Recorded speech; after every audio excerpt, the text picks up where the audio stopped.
Gold trusted gold buyers మీరు తాకట్టు పెట్టిన బంగారాన్ని విడిపించి ఈ రోజు ఉన్న మార్కెట్ ధరకు కొనబడను. కానీ ఆ టైంలో ఎక్స్పెక్ట్ చేసి అంటే ఒక స్టూడెంట్గా వచ్చి ఆ షోకి అక్కడ నుంచి మళ్ళీ ఒక కమీడియన్గా చేంజ్ అయ్యి స్టాండప్ కామెడీ చేయడం ఇదంతా ఎక్స్పెక్ట్ చేసావా? నేను అస్సలు చేయలేదు. నిజం చెప్పాలంటే నేను ఆ షోకి వచ్చేంత వరకు కూడా మా ఇంట్లో టీవీ లేదు. నాకు ఆ షో కూడా తెలియదు. నేను ప్రతి ఒక్క ఇంటర్వ్యూలో చెప్పిన నాకు టీవీ లేదు, నాకు షో తెలియదు. దేనికి వచ్చాము ఆ షోకి? నాకు నా మా హాస్టల్ అంటున్నా మా కాలేజ్ తరపు నుంచి ఇట్లా పిలిచారంట. పటాస్ షో వాళ్ళు స్టూడెంట్స్ కావాలి కదా, సో మాకు మీ కాలేజ్ నుంచి కావాలి అని అంటే అప్పుడు మనిషికి 500 ఇచ్చి వచ్చినామన్నమాట.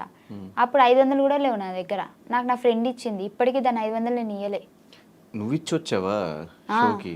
లేదు, మా సార్ వాళ్ళకి. ఓకే.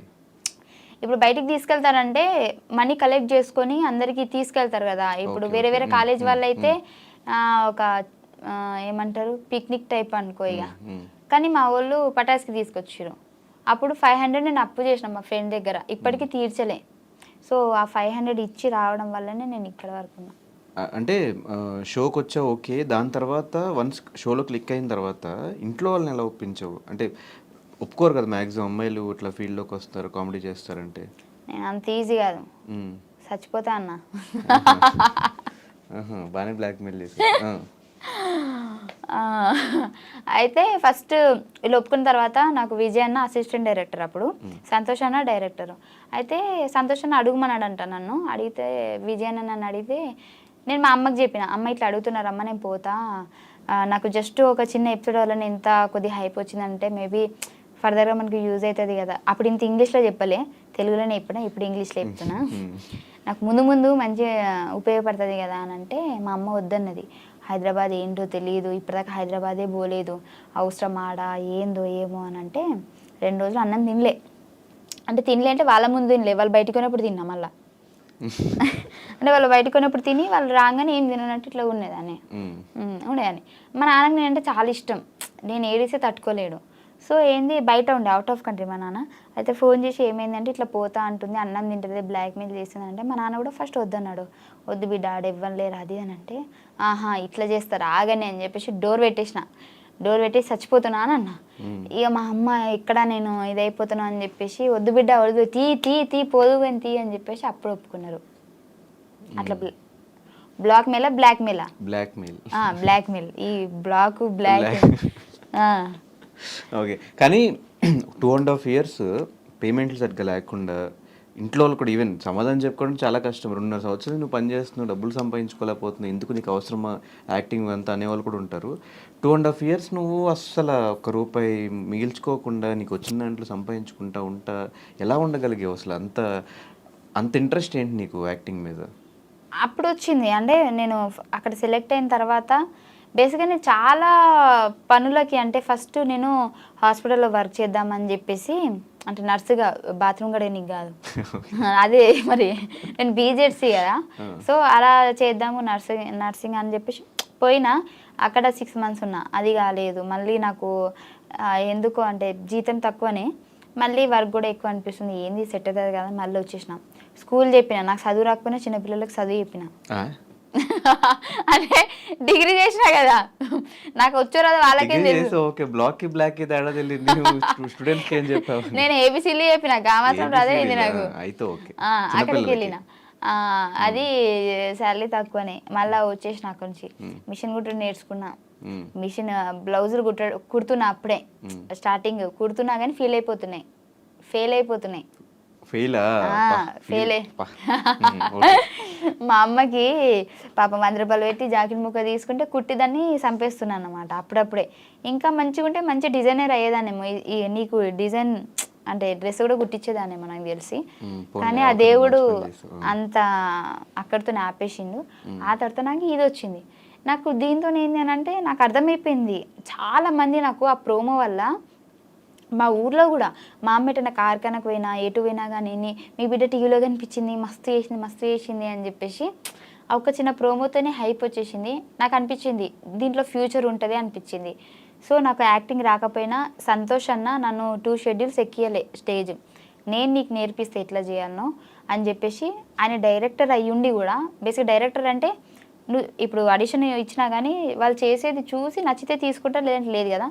నాకు యాక్టింగ్ అంటే ఏంటో తెలియకుంటే నాకు ఇప్పుడు వాళ్ళకి షో జరుగుతూ ఉంటుంది అక్కడ, నాకు ఇక్కడ కూర్చోబెట్టుకొని అలా కాదు ఇలా ఈ సెన్స్లో చేయాలి ఇలా ఇలా అని చెప్పేసి స్క్రిప్ట్ కూడా ఆయనే చెప్పేటాడు, 2 షెడ్యూల్స్ నాకు. ఆ తర్వాత నుంచి నాకు అలవాటైంది. మెమరీ పవర్ ఎక్కువ ఉంటుంది కదా నీకు? అవును, చిన్నప్పటి నుంచి అంతేనా? అట్లా అంటారు కానీ నిజంగా లేదు నాకు. మెమరీ పవర్ ఉండి మంచిగా చదువుకొని జాబ్ చేసేదాన్ని కదా. స్టడీస్ ఎట్లా ఉండేవి? టాపరా? 10th వరకు టాపే, ఇంటర్లో మీడియం, డిగ్రీలో లో. ఎందుకురా? డిగ్రీ కదా ఎక్కలేదు. అప్పుడు డిగ్రీ ఫినిష్ చేసావు అసలు? ఫినిష్ చేసాక లాస్ట్ 2 సెమ్స్ రాయలే. ఎందుకు ఇంకా ఇటు వచ్చేసావు అప్పుడు కంప్లీట్? పటాస్కొచ్చా. ఇంకా వద్దు మన లైఫ్ ఇదే, ఇంకా వద్దని ఫిక్స్ అయిపోయావు అనుకున్నా. అప్పటికి బేసిక్గా పోయినా ఫెయిల్ అవుతాయి కదా ఎందుకులే అని చెప్పి చీటీ ఉన్నాయి. కానీ ఫీమేల్ కమెడియన్స్ చాలా తక్కువ మంది ఉన్నారు మన ఇండస్ట్రీలో. చూసుకుంటే కోయేసర్ల గారు ఇట్లా ఎలమే లెక్క పెట్టచ్చు వాళ్ళ పేర్లు. దాని తర్వాత ఇప్పుడు ఉన్న వాళ్ళలో జబర్దస్త్లో కానీ ఇలా బాగా కనిపించేది నువ్వు కానీ రోహిణి అక్క కానీ, మీ ఇద్దరు ఎక్కువ కనిపిస్తూ ఉంటారు. కానీ ఎందుకు మీరు ఈ జబర్దస్త్ స్టేజ్ నుంచి సినిమాగా మార్చుకోలేకపోతున్నారు? అది నా గురించి నేను చెప్తా. అక్కడికి వస్తున్నాయి, ఇప్పుడు చేస్తూనే ఉన్నది. రోహిణి అక్క అక్కడక్కడ కనిపిస్తుంది కానీ నీది ఎక్కువ. నేను బేసిక్గా నాకు ఇప్పటివరకు నిజం చెప్పాలంటే వచ్చినాయి మూవీస్, కాకపోతే ఫస్ట్ నాకు మూవీ అంటే భయం వేసేది. అంటే మూవీ షూట్స్ ఎట్లుంటాయో తెలియదు నాకు స్టేజ్ వరకే నాకు తెలుసు. మూవీస్లలో ఎలా చేస్తారు ఏంటి, అక్కడ ఇలా టేకులు ఉంటాయి, అలా అంటే సింగిల్ టేకా, అవేం నాకు తెలియదు. చాలా వచ్చినప్పుడేమో నేను ఏం చేశానంటే ఒక ట్రై చేద్దామని చెప్పేసి ఒక మూవీకి వెళ్ళాను. వాళ్ళు ఫస్ట్ చెప్పడం నాకు ఎలా చెప్పారంటే, చాలా పెద్ద క్యారెక్టర్ అండి మీది, లేడీ కమెడియన్, చాలా పంచులు ఉంటాయి, మీ మీద చాలా ఇది ఉంటుంది అది ఉంటుంది అని చెప్పేసి చెప్పారు. నేను పెద్ద మోతాదులో ఊహించేసుకున్నా ఈ సినిమా కంప్లీట్ అవ్వగానే మా అమ్మ నన్ను తీసుకొని థియేటర్లో కూర్చొని చూస్తా అని చెప్పేసి. అక్కడికి వెళ్తే ఏముంది తెలుసా, డైలాగులు లేవు. నాకు 10 days షూట్ అని చెప్పారు. 10 days షూట్ డైలీ పేమెంట్ చేస్తా అన్నారు. 2 days తర్వాత ఇంతనండి ఇంకా లేదు అని చెప్పారు. కానీ చూస్తే నాకు డైలాగులే లేవు. నార్మల్ ఒక డైలాగ్ ఏదో ఉన్నట్టుంది, అది ఎడిటింగ్ చూస్తారో లేదో నాకు తెలియదు. నిలబడే ఉండాలి, పని మనిషి క్యారెక్టర్. అంటే పని మనిషి క్యారెక్టర్ అని నేను చెప్పట్లేదు, పని మనిషి క్యారెక్టర్ అయినా యూజ్ చేసుకోలేదు నన్ను అని నేను చెప్తున్నా. సో నాకు అనిపించింది ఏంటి ఇది యూజ్ చేసుకోవట్లేదు. ఇప్పుడు నార్మల్గా నేను డైలాగులు లేకుండా నిలబడ్డా కానీ ఎవరైనా ఆ మూవీ చూసారనుకోండి, 5 ఏంటి అలా నిలబడేది, బయట కొద్దిగా మంచిగా ఉంది, అక్కడ ఏం యూజ్ చేసుకోలేరు, ఏం లేదు 5 అది అని ఆ ఒక టాక్ రావద్దు అనేది నా ఫీలింగ్.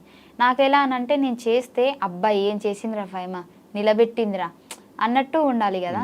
సో నాకు ఇప్పటికి స్టిల్ ఏంది అని అంటే నాకు మూవీస్ వస్తున్నాయి, కాకపోతే ఏది కూడా నాకు లెంత్ క్యారెక్టర్ రావట్లేదు. 1 day అంటున్నారు, లేదంటే ఒకటే డైలాగ్ ఉంటుంది నార్మల్గా అట్లా ఇట్లా అంటున్నారు. సో నాకు కాన్ఫిడెంట్ లేదు. నాకు ఏదైనా మంచి అంటే మొత్తం లెంత్ అని కూడా నేను చెప్పట్లేదు, ఒక 5 days 10 days అయినా సరే నాకంటూ ఒక సపరేట్. ఇప్పుడు సునీల్ గారు కొన్ని మూవీస్లలో ఎక్కువ ఉండరు, ఒక క్లిప్పే వస్తారు, కానీ వచ్చిన ఆ క్లిప్ కూడా హైలైట్ అవుతుంది కదా. అలానే నేను ట్రై చేస్తున్నాను.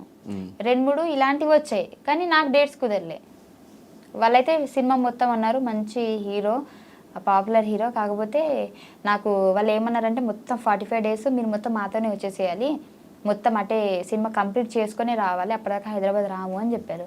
మధ్యలో నాకు జబర్దస్త్ షూట్స్ ఉంటాయి కదా. సో వీళ్ళు ఏంటి అని అంటే మళ్ళీ గ్యాప్ ఇస్తే బాగోదు అసలు. ఎప్పుడు కూడా అంటే నేను కావాలంటే ఏదైనా వదులుకుంటా కానీ జబర్దస్త్ అయితే వదులుకోను, ఒక షెడ్యూల్ కూడా. నాకు జ్వరం వచ్చినా నేను వదులుకోను.